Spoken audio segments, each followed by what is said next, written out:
Bonjour à tous et bienvenue dans cette nouvelle vidéo où aujourd'hui on va parler de photos de buste.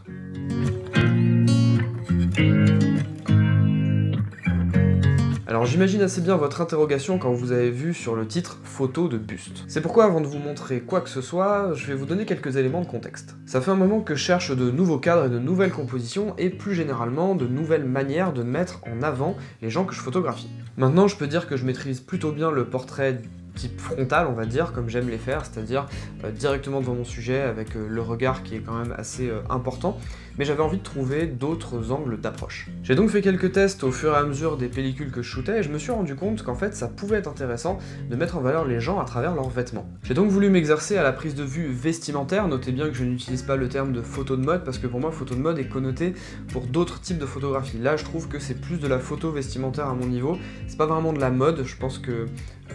pour faire très simple, la mode pour moi c'est quelque chose de beaucoup plus créatif, c'est pas juste prendre des gens avec des habits sur soi, je pense qu'il y a tout un univers aussi qui découle de ça. Pour l'instant c'est pas comme ça que j'ai envie d'appeler les photos que j'ai pu faire. Je me suis alors rapproché des gens de mon entourage qui avaient, on va dire, un certain soin à s'habiller, à être bien vus extérieurement, qui avaient un intérêt pour les habits et les vêtements,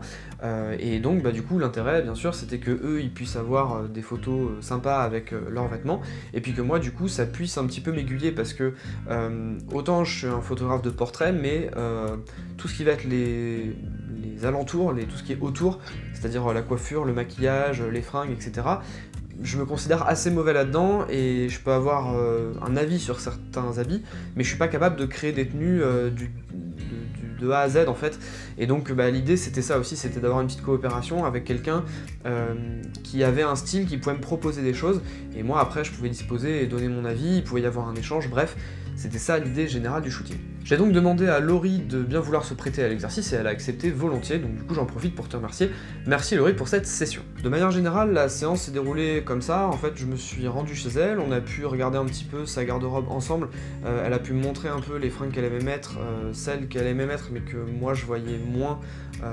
je la voyais moins en photo en fait, ça m'inspirait pas des masses. Donc du coup ce qu'on a fait c'est qu'on a passé peut-être 10 minutes, un quart d'heure à faire ça, à essayer de sélectionner des tenues qui pourraient être intéressantes pour elle comme pour moi. Et du coup, on a déroulé la séance comme ça, elle me proposait une tenue, elle venait dans le salon, parce qu'on a shooté dans son salon, et puis après, moi je lui disais ouais ça m'inspire moins,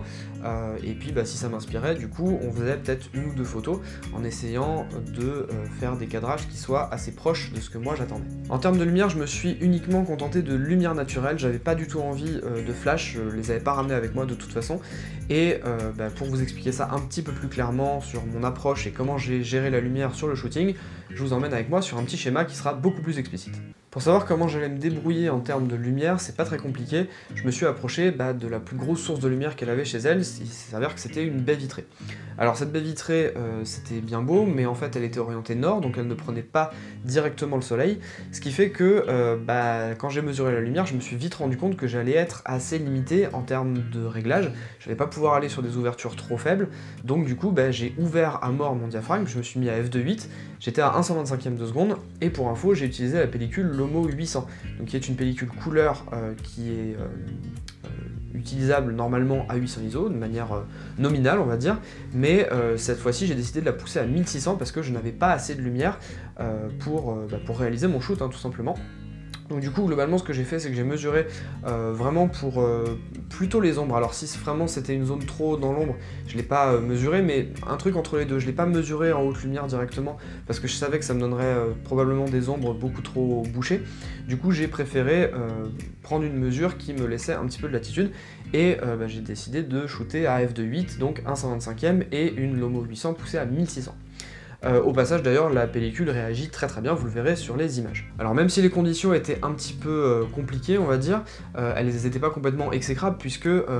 même si son appartement était orienté au nord, eh bien elle avait un mur de l'autre côté de la rue qui était plutôt clair et qui nous renvoyait de la lumière. Donc ça déjà c'était un bon point, et l'autre point très positif c'était que non seulement pour la douceur de la lumière mais aussi pour le contexte des photos, il y avait un petit rideau blanc semi-opaque en fait, quelque chose qui est très très doux, et très neutre en termes de couleurs qui m'a permis du coup d'habiller un petit peu l'arrière-plan de la photo et en même temps de me donner une douceur supplémentaire à la lumière. La suite de la séance et là où était mon travail principal, c'était de diriger Laurie pour lui permettre d'avoir une pose qui soit assez naturelle et proche des cadrages que je voulais avoir, et puis des poses qui mettaient en avant les habits, parce que vous vous doutez bien que si elle amène par exemple un pull à grosse maille ou quelque chose de très taillé sur son corps, enfin quelque chose de très proche du corps, du coup vous n'allez pas du tout avoir la même pose pour mettre en valeur le vêtement et avoir quelque chose d'harmonieux. Donc ça c'était le principal travail que j'avais à faire, c'était de la diriger pour que je puisse obtenir le meilleur de chaque vêtement et de chaque posture. L'autre difficulté de cette séance, bien sûr, c'était la mise au point en moyen format. Vous n'êtes pas sans savoir que faire une mise au point au moyen format, c'est particulièrement délicat et il faut vachement s'appliquer. Là, je vous laisse imaginer, à f2.8, à pleine ouverture, j'avais vraiment très peu de marge de manœuvre, et la plupart des photos, je les ai quand même réussies, mais il y en a certaines que j'ai tentées où je faisais des choses un petit peu différentes de ce que j'avais en tête, et toutes ces photos sont malheureusement loupées, parce que je faisais jamais la mise au point au bon endroit, et ça, faut vraiment faire attention. Quand on fait un shooting où on est à pleine ouverture, faut vraiment savoir où on fait la mise au point, parce qu'il y a de grandes chances pour que la majorité du reste de la photo soit complètement floue, notamment en moyen format. Allez, cette fois-ci, j'arrête de parler, et je vous montre les images.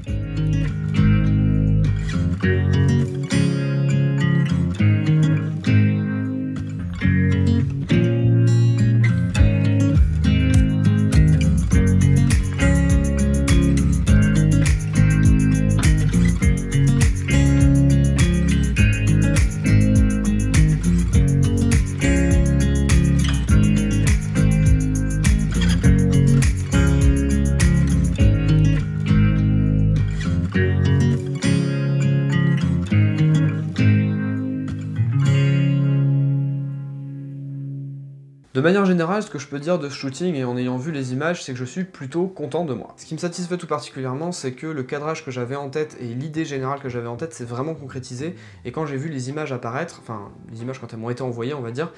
j'ai vraiment été très satisfait du résultat, et ça correspondait vraiment à ce que je voulais faire, donc ça c'est particulièrement cool. L'idée globale de faire des photos de buste, comme le dit le titre de cette vidéo, c'est que, en fait, j'avais vraiment dans l'idée de faire des cadrages très prononcés, très différents, pour vraiment mettre en valeur le vêtement. L'idée c'était vraiment de couper la tête du modèle, ou alors laisser juste son menton, peut-être éventuellement sa bouche, mais le but du jeu était vraiment de concentrer l'attention sur cette partie, puisque je vous rappelle que quand vous faites une photo de quelqu'un de manière générale, si jamais son visage et encore plus ses yeux apparaissent dans le champ, du coup vous allez automatiquement en tant que spectateur vous raccrocher à ces éléments là, et là c'est pas du tout ce que je voulais faire, donc du coup pour moi c'était quand même mission accomplie, et c'était l'idée même de faire ce genre de cadrage. D'ailleurs, si vous suivez régulièrement mon travail, vous n'êtes pas sans savoir que j'affectionne déjà ce genre de cadrage, notamment dans des prestations de mariage ou dans des prestations de photos de couple. Ça me permet tout simplement de donner plus de corps au reportage, ça permet d'avoir des images un petit peu différentes, et en même temps de vraiment avoir un propos, c'est-à-dire qu'on focalise vraiment sur un détail qui a pu nous marquer lors de la séance. Je prends l'exemple du mariage, hein, c'est très facile. Un mari, par exemple, qui va avoir un costard très bien fait, très détaillé, ça va être hyper intéressant dans le reportage final d'avoir des photos où on voit juste son buste et le haut de son costume. Et ça, voilà, c'est typiquement ce pourquoi j'affectionne particulièrement ce cadrage. Bon bref, tout ça c'est bien, mais est-ce qu'on pourrait pas en tirer un autre enseignement? Oui, parce que ce que je ne vous ai pas encore dit, c'est que si j'ai demandé à Laurie de se prêter à cet exercice, c'est pas juste pour son appétence à avoir de jolis vêtements et à bien les porter. Si j'ai eu l'idée de lui demander à elle en particulier, c'est parce que je voulais réaliser une photo que je n'avais pas réussi à faire la dernière fois qu'on avait fait une séance. Oui, effectivement, on avait déjà fait une séance avec Laurie, que vous n'aviez pas spécialement vue, vous l'aviez vue une fois en miniature de vidéo sur la critique photo, comment faire une alliée, une vidéo que j'avais dû faire il y a un peu plus d'1 an. En gros, c'était une séance que j'avais faite avec elle, mais en fait, je l'avais abordée de manière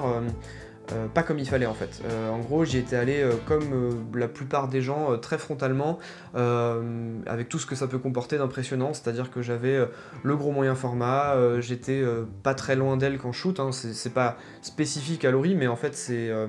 la façon dont je shoot avec tout le monde, mais il faut savoir que tout le monde n'est pas forcément à l'aise avec ce genre de façon de procéder.